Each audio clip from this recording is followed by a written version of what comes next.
മലപ്പുറം കൂരിയാട് പുതിയ വയഡക്റ്റ് പാലം ഗതാഗതത്തിനായി തുറന്നുകൊടുത്തു. 90% ജോലികൾ പൂർത്തീകരിച്ചാണ് ഒരു ഭാഗത്തേക്ക് പാലം തുറന്നുകൊടുത്തത്. കഴിഞ്ഞ വർഷം മേയിൽ ഇടിഞ്ഞു താഴുന്ന റോഡിന് പകരമായി ഒരു വർഷം കൊണ്ടാണ് വയഡക്റ്റ് പാലം നിർമ്മാണം പൂർത്തീകരിച്ചത്. 380 മീറ്റർ നീളത്തിൽ 13 സ്പാനുകളായാണ് പാലം നിർമ്മിച്ചിട്ടുള്ളത്.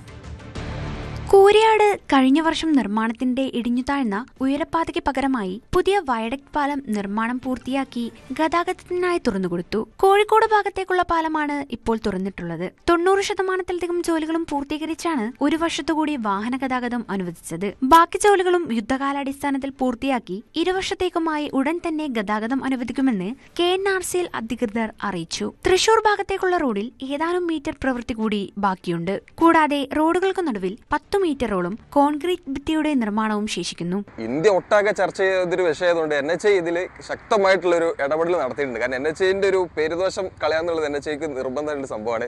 പിന്നെ NHAIക്ക് ഫണ്ടിന്റെ പ്രശ്നമോ കാര്യങ്ങളൊന്നും ഇല്ലല്ലോ. പിന്നെ നിർമ്മാണം നടത്തുന്ന കമ്പനി എന്ന് പറഞ്ഞാൽ നല്ല ഫീഡ്ബാക്ക് ഉള്ള കമ്പനിയാണ്. ഇപ്പോൾ നമ്മുടെ കേരളത്തിലെ ദേശീയപാതയുടെ റീച്ചുകൾ എടുത്ത് നോക്കുകയാണെന്നുണ്ടെങ്കിൽ മലപ്പുറം ജില്ലയിലെ 1ാമത്തെ റീച്ചിലും 2ാമത്തെ റീച്ചിലും ഇവർ ഈ ഒരു പണിയെടുത്ത ഹൈദരാബാദ് ബേസ് ആയിട്ടുള്ള ഈ KNR കമ്പനി നല്ല വേഗത്തിലാണ് ദേശീയപാതയുടെ പണികൾ തീർത്തിട്ടുണ്ട്. 4 റീച്ചിലാണ് നല്ല വേഗത്തിൽ പണി തീർന്നിട്ടുണ്ട്. അതിൽ ഇവരെ 2 റീച്ച് അവർ മുൻപന്തിയിലുണ്ട്. അപ്പോൾ ഇവർക്കത് തീർക്കുക എന്നുള്ളത് ഒരു ലക്ഷ്യമായിരുന്നു.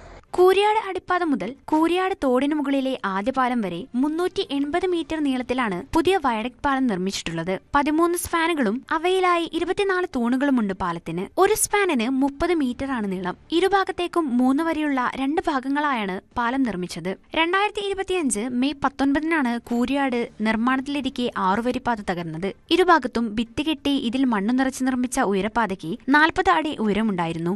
വെള്ളം ഒഴുകിപ്പോകുന്ന വയലിൽ മണ്ണിട്ട് ഉയർത്തിയത് അശാസ്ത്രീയ നിർമ്മാണമാണ് റോഡ് തകരുന്നതിലേക്ക് എത്തിയത്. റോഡ് തകർന്ന് ഒരു വർഷം പൂർത്തിയാകുമ്പോഴാണ് പുതിയ വയഡക്റ്റ് പാലം ഗതാഗതത്തിന് തയ്യാറാകുന്നത്. ന്യൂസ് 18 മലപ്പുറം. കൂടുതൽ വാർത്തകൾക്ക് news 18 Keralam YouTube channel subscribe ചെയ്യുക.